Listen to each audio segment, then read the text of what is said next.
Davlatimiz rahbari Shavkat Mirziyoyev yoshlar bilan muloqotda yurtimizdagi 22 milliondan ziyod o'g'il-qizlar ulkan ijtimoiy-siyosiy kuch ekanini alohida ta'kidlab, barcha darajadagi rahbarlarga yoshlar loyihalarini qo'llab-quvvatlash va ularni ish bilan ta'minlash bo'yicha aniq vazifalar belgilab berdi. Shu maqsadda haftaning har payshanba kuni vazirlik va idoralarda yoshlar kuni deb belgilandi. Toshkent shahrida bo'lib o'tgan ochiq muloqotda temir yo'l transporti sohasi rahbarlari hamda transport prokuraturasi mas'ullari bitiruvchi yoshlar bilan yuzma-yuz muloqot qildi.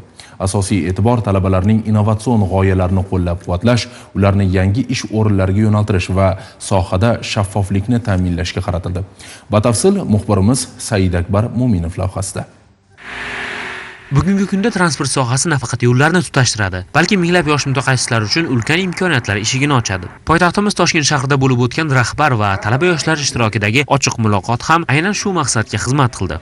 Unda asosiy e'tibor bitiruvchi yoshlarni sohada mavjud ish o'rinlariga yo'naltirish va ularni transport tizimida olib borilayotgan texnologik yangilanishlar va infratuzilmaviy loyihalar bilan tanishtirishga qaratildi. Albatta yosh kadrlarga ehtiyojimiz juda katta. Bitiruvchilar bilan qo'shimcha imtiyozlar nimada? Biz hozirgi kunda yangi loyihalar amalga oshiryapmiz. Albatta har bitta yangi loyiha bu qo'shimcha ish o'rni degan. Va mana shu ularda o'zini mintaqaviy hududlarida olib borilayotgan yangi loyihalarda yangi elektrlashtirish loyihalarimiz bor. Yangi temir yo'l qurilishlarini amalga oshiryapmiz. Bular albatta yangi kelayotgan xodimlarni tanlab olish imkoniyatini beradi. Muloqot aniq natijalar uchun maydon bo'ldi deyish mumkin. Bunyod 3-bosqich talabasi. Bugun u savollariga javob olibgina qolmay, o'zining innovatsion loyihasini soha mutasaddilariga taqdim etdi. Loyiha nafaqat ma'qullandi, balki uni amaliyotga tatbiq etish bo'yicha ko'rsatma berildi. Tadbir men uchun juda zo'r o'tdi. Loyihamizni taklif qildim va o'sha O'zbekiston temir yo'llar AJ kompaniyasi raisi buni qo'llab-quvvatlash bo'yicha taklif berdilar. Loyiha asosiy maqsadi o'sha temir yo'l tagidagi ko'priklarda va temir yo'l o'tgan daryo bo'ylarida o'sha yuzalarni beton qoplama bilan qoplash.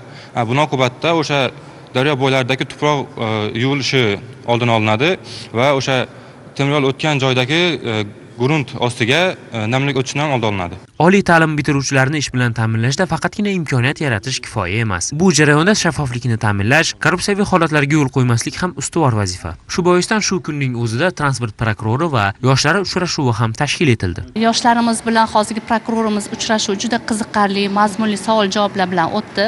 Biz aytishimiz mumkinki, yoshlarimiz aynan transport prokuraturasiga ishga kirishdi, qanaqa talablari, qanaqa faoliyat yuritishlari, keyin biz bilan amaliyot o'tash tartibini so'rashdi. Aynan ishga joylashmoqchi bo'lgan bitiruvchilar uchun qanaqa imtiyozlar yoki imkoniyatlar bor? Bugun hozirgi yig'ilishdan ko'zlangan maqsadda ham o'z ustida ishlaydigan salohiyatli, o'z bilimiga ega yutuq mutaxassislarimizni kelajakda ish bilan ta'minlashda tanlov asosida o'tishi, elektron testlar orqali inson omiliga yo'l qo'ymagan holda korrupsiyadan xoli ishga qabul qilishlarini tushuntirib o'tdilar. Bu uchrashuvlar nafaqat yoshlarning bandligini ta'minlash, balki ularni turli salbiy ta'sirlardan asrash va huquqiy madaniyatini yuksaltirish uchun muhim qadam bo'ldi.